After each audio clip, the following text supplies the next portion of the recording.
नमस्कार, मी आनंद पोहनेरकर आपल्या सर्वांचं महाराष्ट्रवाणी बातमीपत्रात स्वागत करतो. पाहूया आजची विशेष बातमी. परभणी महानगरपालिकेच्या महापौर पदासाठीचं आरक्षण येत्या गुरुवारी म्हणजे 22 जानेवारी रोजी जाहीर करण्यात येणार असून या घोषणेकडे संपूर्ण शहराचं लक्ष लागलं आहे.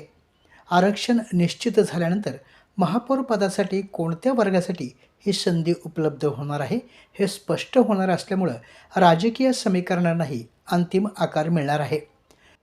परभणी महानगरपालिका निवडणुकीचे निकाल हे 16 जानेवारी रोजी जाहीर करण्यात आले. महापालिकेच्या नव्याने निवडून आलेल्या नगरसेवकांमध्ये महापौर पदासाठी इच्छुकांची संख्या ही मोठी असून आरक्षण हे कोणत्या प्रवर्गासाठी जाहीर होतं यावर अनेक नेत्यांचं भवितव्य अवलंबून आहे. त्यामुळं गेल्या काही दिवसापासून शहरातील राजकीय हालचालींना आता वेग आला आहे. महापौर पदाचे आरक्षण महिला, अनुसूचित जाती जमाती, इतर मागासवर्गीय किंवा खुल्या प्रवर्गासाठी जाहीर होणार का याबाबत विविध तर्कवितर्क लावले जात आहेत. आरक्षण जाहीर होताच पक्षांतर्गत बैठका, रणनीती आखणं आणि उमेदवार निश्चितीची प्रक्रिया अधिक गतिमान होणार आहे. दरम्यान आरक्षण घोषणेनंतर नियमानुसार महापौर आणि उपमहापौर निवडीसाठी विशेष सभा घेण्यात येणार असून या पार्श्वभूमीवर सर्वच राजकीय पक्षांकडून जोरदार तयारी सुरू आहे. गुरुवारी होणाऱ्या आरक्षण घोषणेनंतर परभणी महापालिकेतील सत्ता स्थापनेचा मार्ग अधिक स्पष्ट होणार आहे. राष्ट्रवादी काँग्रेस पक्ष शरदचंद्र पवार गटाचे शिक्षक सेल प्रदेशाध्यक्ष प्राध्यापक किरण सोनटक्के यांनी आपल्या पदाचा राजीनामा प्रदेशाध्यक्ष शशिकांत शिंदे यांच्याकडे सुपूर्द केला आहे. ऐन जिल्हा परिषद निवडणुकीच्या तोंडावर सोनटक्के यांनी घेतलेल्या या निर्णयाबद्दल राजकीय चर्चांना उधाण आले आहे. प्राध्यापक किरण सोनटक्के यांनी मागील 21 वर्षापासून पक्षात आपण सक्रिय कार्यकर्ता असून शिक्षक सेल जिल्हाध्यक्ष ते शिक्षक सेल प्रदेशाध्यक्ष अशा विविध पदांवर काम करून प्रामाणिकपणे जबाबदारी पार पाडली आहे. महापालिका निवडणुकीत पक्षाने घेतलेली भूमिका ही पक्षाच्या विचारधारेशी विसंगत असून त्याचा परिणाम निवडणुकीच्या निकालातून स्पष्ट झाला आहे. पक्षाच्या विचारधारेच्या सर्व लोकांनी पक्षाची ही भूमिका नाकारली आहे. आजच्या स्थितीत पुन्हा जिल्हा परिषद निवडणुकीच्या अनुषंगानं पक्षाने विचारधारेशी विसंगत भूमिका घेतली.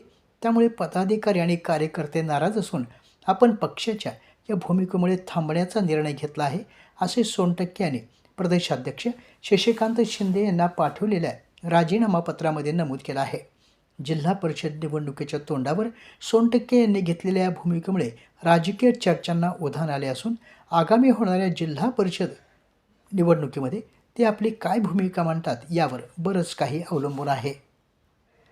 परभणी येथील मानव सेवा विकास प्रतिष्ठानच्या वतीनं 3 दिवसीय आई महोत्सवाचं आयोजन करण्यात आलं असून या महोत्सवाची तयारी अंतिम टप्प्यात आहे.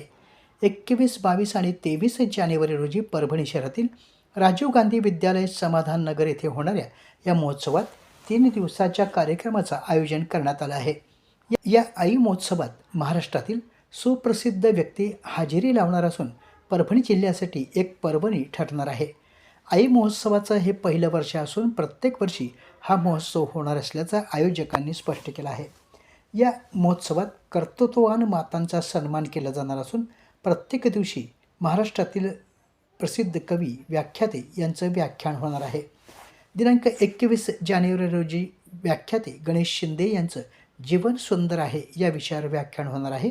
तर 22 जानेवारी रोजी छत्रपती संभाजीनगरीतील कवयित्री शांताबाई शिंदे यांच्या काव्य गायनाचा कार्यक्रम होईल.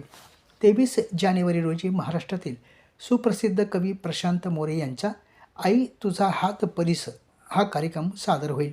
कार्यक्रमाच्या अध्यक्षस्थानी कवी प्राध्यापक इंद्रजित भालेराव तर प्रमुख अतिथी म्हणून विश्वनाथ कराळे, श्रीहरी कांबळे, ॲडव्होकेट GN डाकोरे, प्राध्यापक डॉक्टर भीमराव खाडे आदी मान्यवरांची यावेळी उपस्थिती राहणार आहे. शीख धर्माचे 9वे गुरु हिंददी चादर श्री गुरु तेग बहादूर साहबजी यांच्या 350व्या ऐतिहासिक शहीदी समागम सोहळ्याचे विचार खेडोपाडी आणि प्रत्येक घरापर्यंत पोहोचले पाहिजेत असे निर्देश छत्रपती संभाजीनगरचे विभागीय आयुक्त जितेंद्र पापळकर यांनी दिले आहेत.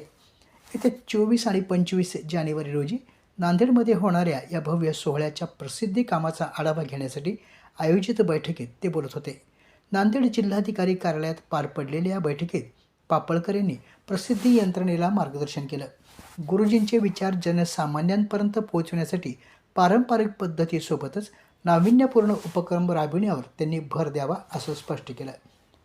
जिल्हाधिकारी राहुल कर्डील यांनी नियोजनावर भर दिला. ते म्हणाले, मुद्रित आणि इलेक्ट्रॉनिक माध्यमांसोबतच सोशल मीडियाचा प्रभाव वापर करून राज्यासह राज्याबाहेरील या कार्यक्रमांची माहिती पोहोचवणं आवश्यक आहे. या बैठकीस निवासी उपजिल्हाधिकारी किरण आंबेकर, शहीदी समागम समितीचे शासकीय समन्वयक डॉक्टर जगदीश सकवान, लातूर विभागाचे प्रभारी माहिती उपसंचालक विवेक खडसे, नांदेड परभणी जिल्हा माहिती अधिकारी प्रमोद धोंगडे, लातूर प्रभारी जिल्हा माहिती अधिकारी तानाजी घोलप, हिंगोली प्रभारी जिल्हा माहिती अधिकारी प्रभाकर बारहते, लातूर विभागाचे सहाय्यक संचालक डॉक्टर श्याम टर्फे यांची उपस्थिती होती. महाराष्ट्र राज्य जीवनोन्नती अभियानांतर्गत स्थापन करण्यात आलेल्या स्वयंसहायता समूहामार्फत विविध उद्योग व्यवसाय केले जातात. या अनुषंगानं प्रजासत्ताक दिन सोहळा 2026 करता देशभरातून 200 सर्वोत्कृष्ट कामगिरी केलेल्या महिला स्वयंसहायता समूह सदस्य आणि त्यांच्या कुटुंबियांसोबत कर्तव्यपथ नवी दिल्ली येथे परेड पाहण्यासाठी आमंत्रित करण्यात आलं आहे. याबद्दल जिल्हा परिषदेच्या मुख्य कार्यकारी अधिकारी नतिशा माथुर यांनी महिलांचा गौरव केला. यात सहभागी होण्यासाठी काही निकष ठरविण्यात आले होते. या सर्व निकषांच्या आधारे परभणी जिल्ह्यातून गंगाखेड तालुक्यातील श्रीमती वंदना सुधाकर भोसले आणि मानवत तालुक्यातील श्रीमती भाग्यश्री केशव भोसले या 2 महिलांची निवड करण्यात आली आहे. या निवडीबद्दल जिल्हा परिषद मुख्य कार्यकारी अधिकारी श्रीमती नतिशा माथुर, प्रकल्प संचालक जिल्हा ग्रामीण विकास यंत्रणा श्रीमती स्मिता पाटील, जिल्हा अभियान व्यवस्थापक दीपक दहे यांनी महिलांचं अभिनंदन केलं आहे. परभणी जिल्ह्यामध्ये राष्ट्रीय एकात्मता आणि धार्मिक सलोख्याचे प्रतीक असलेल्या सय्यद शाह तुराबुल हक साहेब उर्सनिमित्त जिल्हाधिकारी कार्यालयात पूर्वतयारी बैठक जिल्हाधिकारी संजय सिंह चव्हाण यांच्या अध्यक्षतेखाली पार पडली. या बैठकीस जिल्हा पोलीस अधीक्षक रवींद्रसिंह परदेशी, निवासी उपजिल्हाधिकारी अनुराधा ढालकरी, महानगरपालिका आयुक्त मिलिंद नार्वेकर, वक्फ बोर्डाचे विशेष अधीक्षक खुसरो खान, जिल्हा वक्फ अधिकारी इम्रान पठाण तसेच विविध विभागाचे अधिकारी उपस्थित होते. यावेळी जिल्हाधिकारी चव्हाण यांनी सर्व संबंधित विभागांना उर्साच्या पूर्वतयारीसंदर्भात आवश्यक सूचना दिल्या. कायदा आणि सुव्यवस्था अबाधित ठेवणे, जातीय सलोखा कायम राखणे तसेच प्रत्येक विभागाने सोपवण्यात आलेली जबाबदारी अचूकपणे पार पाडावी असे निर्देश त्यांनी दिले. भाविकांना कोणत्याही त्रास या काळात होऊ नये याची दक्षता घेऊन हा उरूस शांततेत पार पाडावा असं आवाहन त्यांनी यावेळी केलं. आपल्या जिल्ह्यातील अपडेट बातम्या पाहण्यासाठी आमच्या महाराष्ट्रवाणी या चॅनलला लाईक करा, सबस्क्राईब करा आणि शेअर करा.